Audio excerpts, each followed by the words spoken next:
This guy was all for violence as long as it was against his enemies. Wonder how he feels about it now. It would be a very interesting conversation to have with him in the hereafter. Welcome back to the Political Living Room. I'm Karen. This is my living room, and we are going to have a little discussion about politics. We're going to check out this article in the Post-Millennial. It says, revealed, murdered leftist activist Ryan Carson has history of celebrating death, violence toward conservatives. Interesting.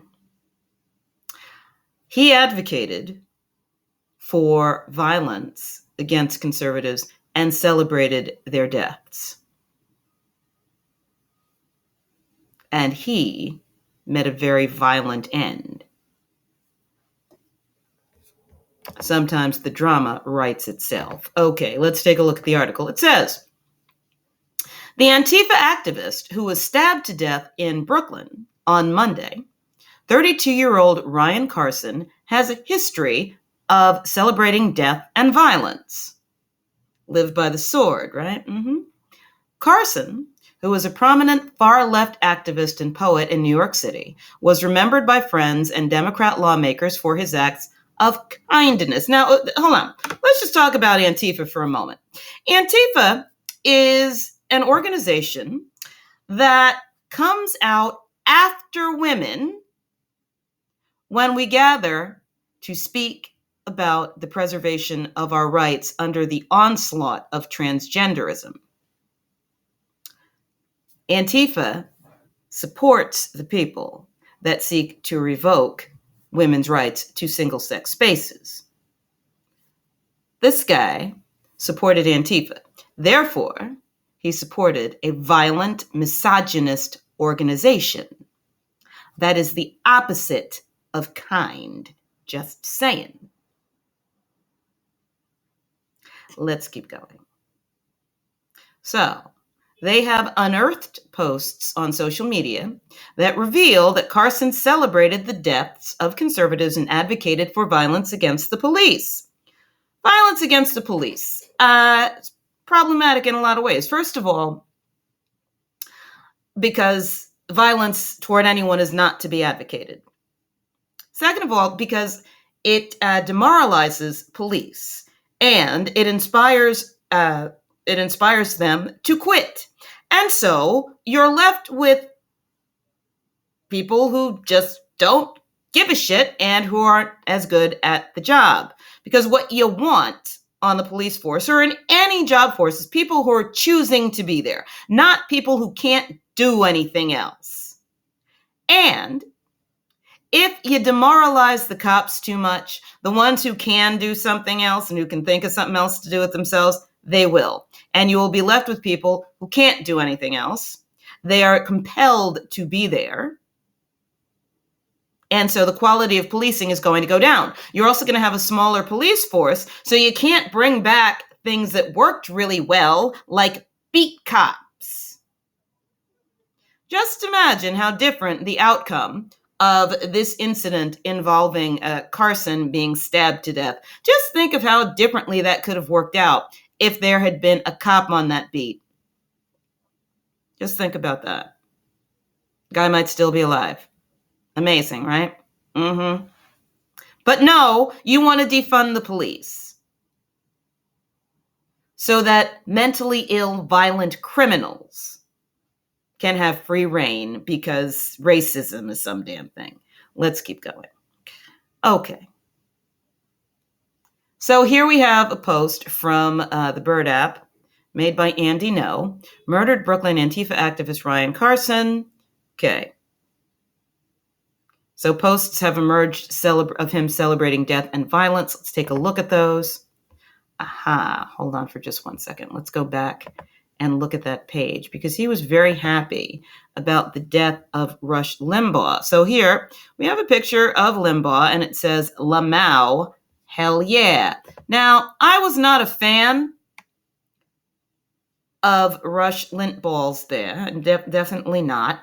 However, there's a difference between not liking someone or really disliking someone and laughing at their death. I don't like this guy Carson at all. I don't like his ideas. I don't like his advocacy for violence, but I would certainly prefer that he had not died and that he had not been stabbed to death. I'm sure his family and his girlfriend would be happier with him as well.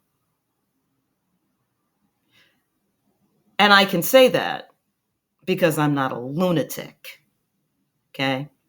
Only lunatics want to see their political opponents or people who disagree with them on social issues die. That is the province of madness. Okay, let's keep going. So, this says, this was posted by Karen Scullin on Fox 9, the 3rd precinct being destroyed. And then here is Carson's Twitter handle, Death Cab for Cohen. What a joy. This is really good. So he liked to see police precincts vandalized. Wonderful. Wonderful. What do these people imagine is going to happen? If the prison system were abolished, can you imagine what a Holocaust that would be? And I mean, it would be a fucking Holocaust. If criminals were given free rein, no consequences at all, and there were no cops, how long do you think we'd last as a society? I don't think we'd make it through the week. And it would be hideously, horribly violent. And yet, you have people like Carson who believe that the police force should be defunded, if not disbanded. And I don't know if he was a prison abolitionist, but the ideas tend to go hand in hand. Generally, these are people from upper middle class to affluent backgrounds who grew up in neighborhoods that were, at least on the surface, very peaceful. But I can tell you, in suburban neighborhoods, there's just as much crime. It's just not on the street. It's in the house and in the backyards and in the woods. So the idea of a lot of these people really don't understand that having an active and visible police force keeps things orderly. I wonder where this guy is from. I wonder if he grew up in New York. I can't imagine anyone who grew up in New York City or in the surrounding suburbs like southern Westchester County, parts of, maybe not Rockland. Rockland's a little up there. The people who grew up in southern Westchester or parts of Long Island that are close to New York City, I cannot imagine, even the affluent, I cannot imagine them thinking that it's a good idea to defund the police, abolish prisons, and demoralize the cops so that the cops can't function. I cannot imagine that.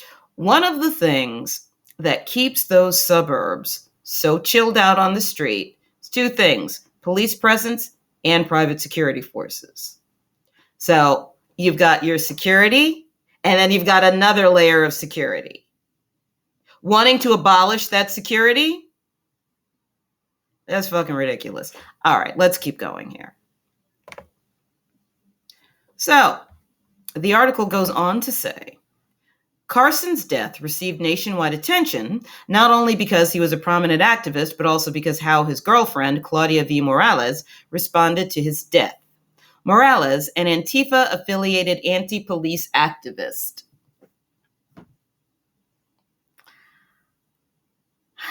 I wonder if she's still an anti-police activist. If she is, may life spare her nothing. Okay, let's keep going. So, Antifa-affiliated anti-police activist was with Carson during the fatal stabbing and allegedly refused to give the suspect description to police because the assailant was black. Right. So here's the thing. This guy just stabs her boyfriend to death right in front of her.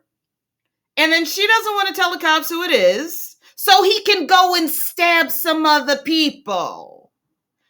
I truly cannot fathom the mindset in which that kind of crap would be okay. Can't fathom it. So this guy stabs your boyfriend to death right there, and then you don't want to tell the cops because racism. And you know what? Here's the thing.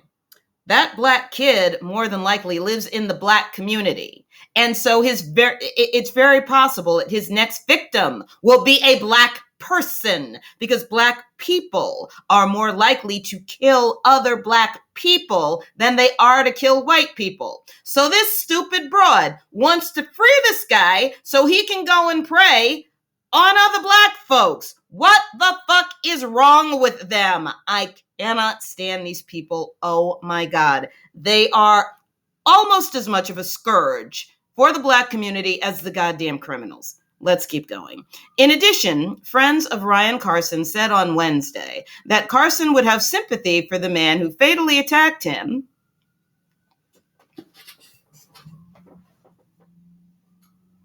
I'm holding back, it's YouTube. And that he would want his killing to be used to further left-wing policies in the city. So he would be cool if he had survived. And didn't have brain damage from blood loss. But let's just pretend for a minute. Actually, he's got brain damage if he believes that criminals should be allowed to run willy-nilly through the street. But okay, so this guy stabs him, trying to kill him, right? And that would be further evidence that the law enforcement system needs to be abolished and that we need to further defund the police because why? So he can come and stab me or you? Fuck that nonsense. Or are these people so hateful that they think that because they've suffered at the hands of criminals that we should all suffer? Everybody should suffer except the goddamn criminal who's getting to do whatever the hell they want. The fucking moron. Let's keep going. New York State Assembly member Emily Gallagher said, "I'm absolutely positive that he would immediately see that this was a person who is suffering from a lack of resources in our community." Oh my God. Here we go. Who probably needs better mental health support, possibly housing, possibly drug support and drug treatment. Okay, well, you may have noticed that our drug support and drug treatment doesn't work. A lot of it is a scam. Drug addiction needs to be treated as a mental illness. We really need to fucking do that because that is what it is. It damages people's brains. So it needs to be treated as a neurological condition and a mental illness. It's not just getting off the drug. You have to help heal the person's brain and their psyche. If someone is mentally ill, they cannot, without the proper intervention, they cannot benefit from whatever resources exist. Someone has got to be neurologically and psychologically functional enough to benefit from the resources, to benefit from the housing. And he was 18 years old. He lived with his parents. What the hell are you talking about? Suffering from a lack of resources in our community. There are plenty of resources in the community. If you were a school kid, it's actually easier for kids to get into special ed classes than it was back in the day when I started teaching. There's a whole District 75 in New York City for special ed kids. There are hospital schools for kids with psychiatric diagnoses. So there are plenty of resources. Honestly, it leaves me speechless. It's also possible that this kid got all that crap and did this kind of shit anyway. If that is the case, or even if it's not the case, the goal of law enforcement is to enforce the law, not to be a social worker. Since this kid stabbed Carson to death, he needs to go to jail. Is he criminally insane? I have no idea. But like I said, the job of law enforcement is not to solve everybody's problems. It's to take criminals off the street. Okay. What he would want to avenge his death is for us to fix how broken the city is. Yeah, you know why the city's broken? Because criminals are running free. So, you know what would fix the city? You put them in jail. Amazing! Post-millennial senior editor Andy No reported that police worked overtime to find the suspect despite Carson's history of hatred towards the police, in which he referred to officers as subhuman. I'm trying to avoid speaking ill of the dead. He referred to officers as subhuman. You know who like to refer to other human beings as subhuman? Nazis. White supremacists. I'm just going to leave that there. Despite Ryan Carson dedicating his life to the abolition of law enforcement, a sentiment shared by his BLM activist girlfriend Claudia Morales, the NYPD worked in overdrive to arrest the black male suspect accused of murdering him on a Brooklyn street. Of course he did, because the goal of the police is just not to protect one person, it's to protect all of us. And so if there is a criminal wandering around, he could kill anybody. This is the thing that these freaking defund the police idiots do not realize, okay? That they too are at risk of predation if there are too many criminals and the criminals have too much freedom. But apparently, obviously, they don't care about protecting my life or yours or theirs. But to hell with them. Additional unearthed posts revealed by No include Carson mocking a journalist who expressed criticism of the defund the police movement and his former support of police departments suffering from staffing crises, which led to units being disbanded. I didn't know it was that bad. Oh my God.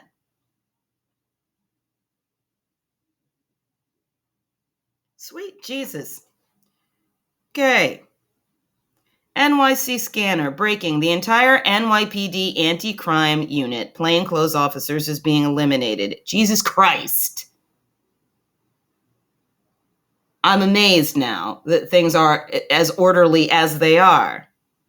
Glenn Turner says NYC will only be criminals eventually. Why would anyone else live here? There you go. Death Cab for Cohen says, I mean, you already don't live here, so not exactly sure what your point is, Lamau.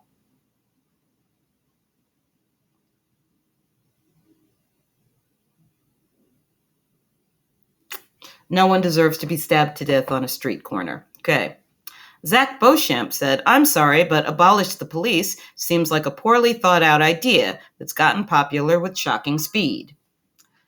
You notice that's a very mild and very well-articulated comment.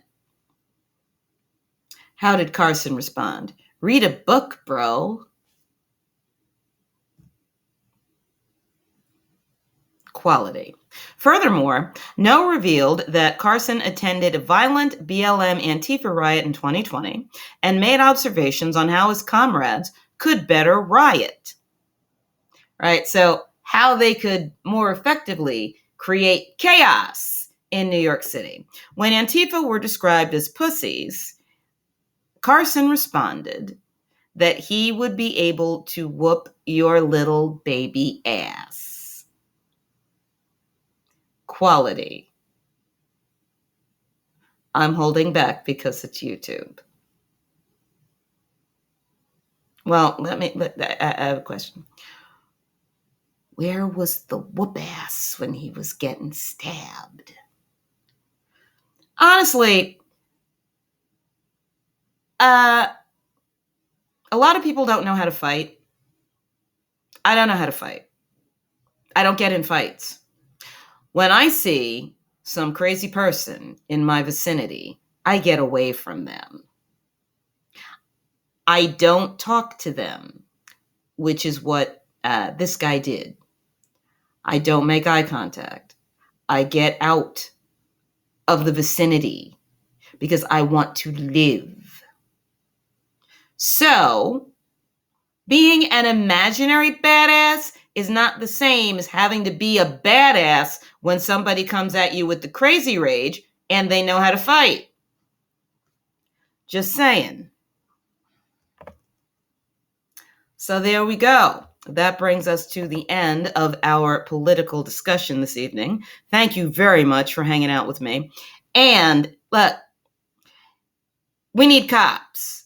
No matter what these freaking idiots say, we need cops. The city is more dangerous than it was when we had more cops. I did not like Giuliani. I thought he was a racist. I thought he was a miserable, miserable mayor. But one thing that happened is that the city got safer because motherfuckers were in jail.